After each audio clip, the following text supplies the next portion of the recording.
It's a new year, and with our economy growing and a strong majority government in power, Britain begins it with renewed strength. Whoa, your horses, hang on a sec.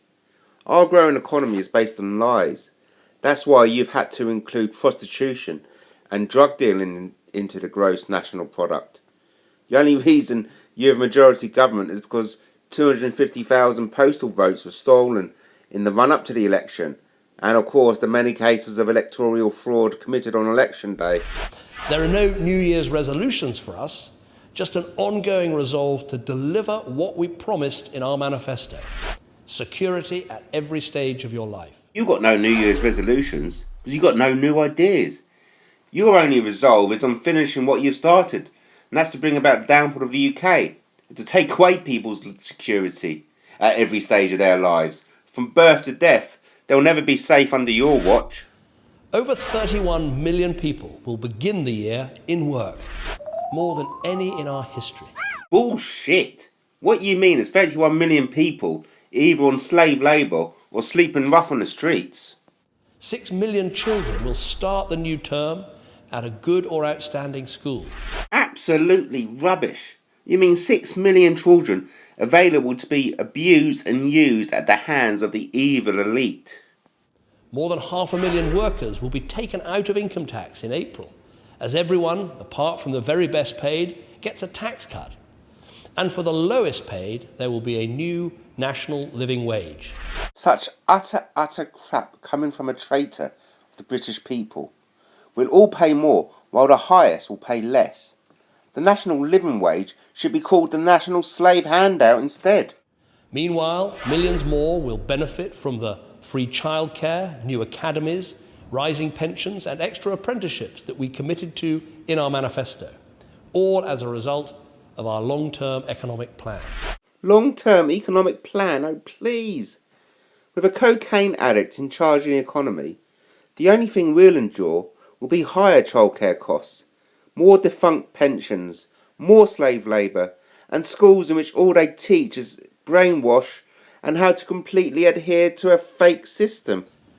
We also promised something else in our manifesto, giving you a say on Europe. And now we're delivering on that promise. There will be an in-out referendum by the end of 2017. It is written into the law of the land. I'm negotiating hard to fix things that most annoy British people about our relationship with the EU. The law of the land? The law under Tory rule is now a perversion of what it should be. Your in-and-out referendum is nothing more than Europe-wide theatre. Negotiating hard. Fuck me. You've never done anything hard in your life. You've always had someone else to do it for you. There's just one thing that drives me. What is best for the national interest of our country? One thing that drives you? What's best for the national interest of our country? Come on, Cameron. Your barefaced lies are going to get you hanged. The only interest which drives you are your own interests, and the interests of your paedophile friends and masters. In the end, it will be for you to decide. Is our economic and national security in a dangerous world better protected by being in or out? As if the people get to decide anything in this day and age. Cut the crap, Cameron. We see through your lies, and know the only danger to national security is you fucking pig fucker.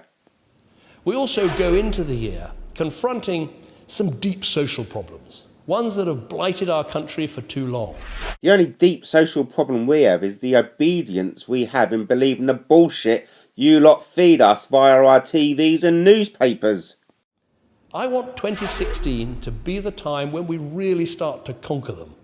A crucial year in this great turnaround decade.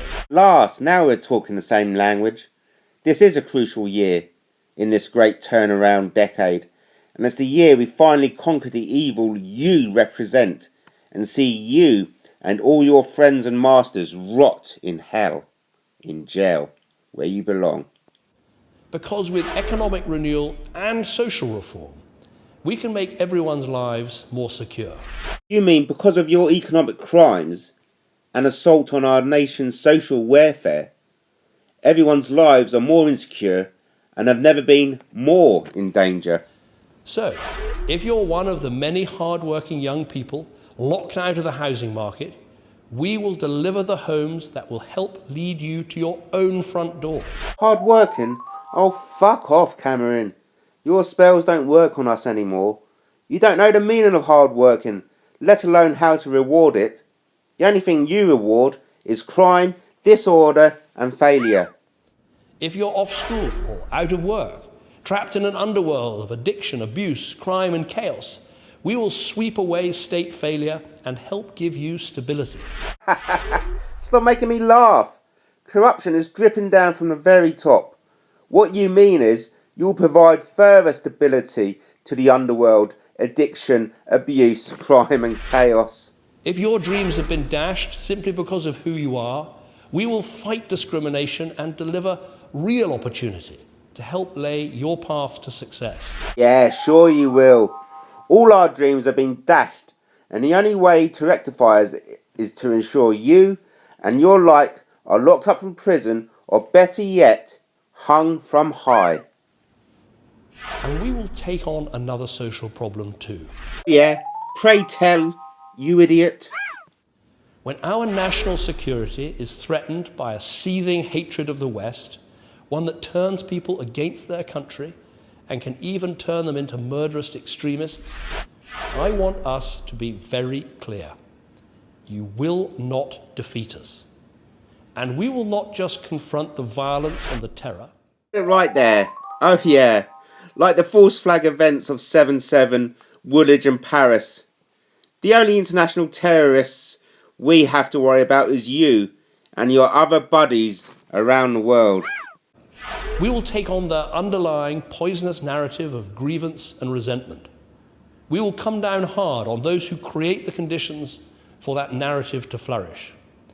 And we will have greater confidence in, indeed, we will revel in our way of life. Yeah, revel in your way of life, because you know the general populace are so dumbed down you can sprout any old shit and they'll still buy it. Not for long, you pig fucker. Because if you walk our streets, learn in our schools, benefit from our society, you sign up to our values: freedom, tolerance, responsibility, loyalty. Your values? Your fucking values? The only values you hold dear are debauchery, perversion, abuse, and criminality. These are the big challenges of our age, some of the biggest our nation has ever faced. And this year is a test of our mettle. Yes, this year will test your mettle for sure, as you wait patiently in prison for the hangman to call your name. Whether we put up with poverty or put an end to it, ignore the glass ceiling or smash it, abandon the tenant or help make them a homeowner, appease the extremist or take apart their ideology piece by piece. Stop your bullshit, please. The Queen could end poverty tomorrow if she wasn't such an evil bitch. Blah, blah, blah. The only extremists you appease are your paymasters. We'll get Britain a better deal in Europe, give families the peace of mind they crave, and we'll make our country even more secure. Oh, you do talk bullshit so well. Our country has never been so insecure. Well done. Your plan is nearly complete. That's what this year, this turnaround decade, is all about. Gotta hand it to you, Cameron. You've got some balls. Come in front of the camera and sprouting the bullshit you've just sprouted, you motherfucking pig fucker. So let me wish everyone the very best and a very happy new year. Yes, Cameron, you pig fucking criminal. This is the turnaround decade, and soon your crimes committed from 788 to 790 Finchley Road will be on everyone's lips, and you'll get exactly what you deserve. So enjoy 2016, Cameron. It's the last year you'll experience freedom in. Happy New Year to you, mate.